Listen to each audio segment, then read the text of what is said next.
আপনারা যেখান থেকে দেশ রূপান্তরের সঙ্গে যুক্ত রয়েছেন সবাইকে স্বাগত। আমরা আপনাদেরকে দেখানোর চেষ্টা করছি বাংলাদেশ জামায়াত ইসলামের 5 দফা দাবিতেই যে গণমিছিলের আয়োজন করেছেন, গণসমাবেশের আয়োজন করেছেন, সেই গণসমাবেশ শেষেই কিন্তু নেতাকর্মীরা একটি গণমিছিল বের করেছেন বাইতুল মোকাররমের দক্ষিণ গেট থেকে। আমরা আপনাদেরকে সেই চিত্রটি সরাসরি দেখানোর চেষ্টা করছি। এখানে বিভিন্ন নেতাকর্মীরা বক্তব্য দিয়েছেন। বক্তব্যের মধ্য দিয়ে তারা তাদের যে 5টি দাবি, সেই 5টি দাবি তারা জানিয়েছেন।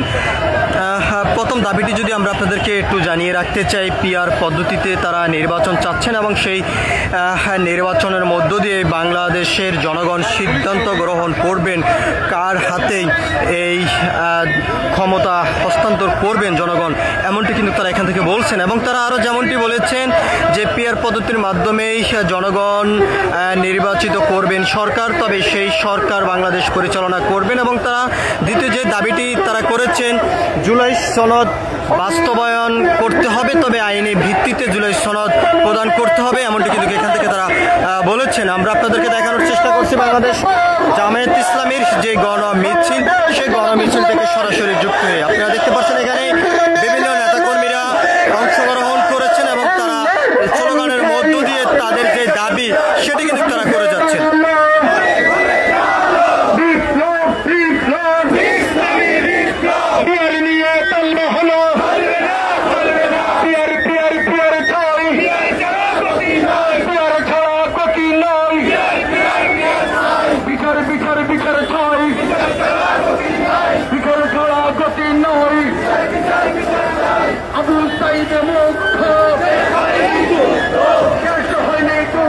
দর্শক, আপনারা যেখান থেকে যুক্ত রয়েছেন দেশ রূপান্তরের সঙ্গে সবাইকে স্বাগত। আমরা আপনাদেরকে দেখানোর চেষ্টা করছি বাংলাদেশে জামায়াত ইসলামের যেই বিক্ষোভ, সেই বিক্ষোভ থেকে সরাসরি যুক্ত হয়ে এখান থেকেই নেতাকর্মীরা যেমনটি বলে যাচ্ছেন এবং তাদের যে দাবি পিআর পদ্ধতিতে নির্বাচন দিতে হবে, সেই নির্বাচনের মাধ্যমে সরকার গঠন হবে এবং বাংলাদেশ পরিচালনা করবে, তবে জুলাই সনদ আইনি ভিত্তিতে প্রদান করতে হবে এবং গণহত্যার সঙ্গে যারা জড়িত রয়েছেন সবাইকে বিচারের আওতায় নিয়ে এসে বিচার করতে হবে, সেই দাবি নিয়ে কিন্তু এই গণমিছিলের তারা ডাক দিয়েছেন। তবে এখান থেকে তারা নেতাকর্মীরা যেমনটি জানিয়েছেন 11 অক্টোবর প্রতিটি বিভাগেই গণমিছিল করা হবে এবং 12 অক্টোবর প্রতিটি জেলা উপজেলায় এই গণমিছিল করা হবে, এমনটি কিন্তু এখান থেকে তারা বলেছেন। আমরা আপনাদেরকে একটু দেখানোর চেষ্টা করছি যে জামায়াত ইসলামের যে গণমিছিল, সেই গণমিছিল থেকে সরাসরি যুক্ত হয়ে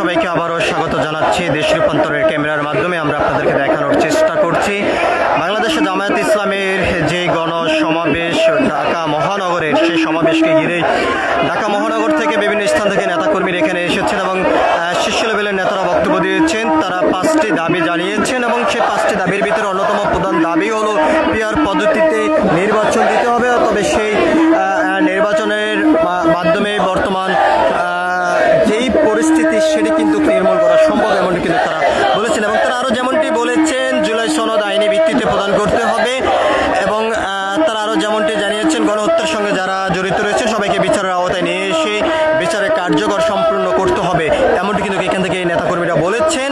এবং তারা আরও যেমনটি বলেছেন পিআর পদ্ধতির মাধ্যমেই নির্বাচন দিতে হবে বর্তমান অন্তর্বর্তীকালীন সরকারকে। মোট 5টি দাবি নিয়ে তারা এই বিক্ষোভ কর্মসূচি এবং গণমিছিলের আয়োজন করেছেন। তবে সেই মহানগরের নেতাকর্মীরা বিভিন্ন স্থান থেকে এখানে এসেই এই সমাবেশকে ঘিরে কিন্তু সফল করার জন্য তারা উপস্থিত হয়েছেন, এমনটি কিন্তু এখান থেকে নেতাকর্মীরা বলেছেন। আমরা আপনাদেরকে আরেকটি বিষয়টি জানিয়ে রাখতে চাই, 11 অক্টোবর প্রতিটি প্রতিটি বিভাগেই এই গণমিছিল আয়োজন করা হবে এবং 12 অক্টোবর প্রতিটি জেলা উপজেলা এই গণমিছিলের আয়োজন করা হবে। বাংলাদেশ জামায়াত ইসলামী রাজনৈতিক সংগঠনের যে নির্দেশনা দেওয়া হয়েছে আজকে এই গণমিছিল থেকে।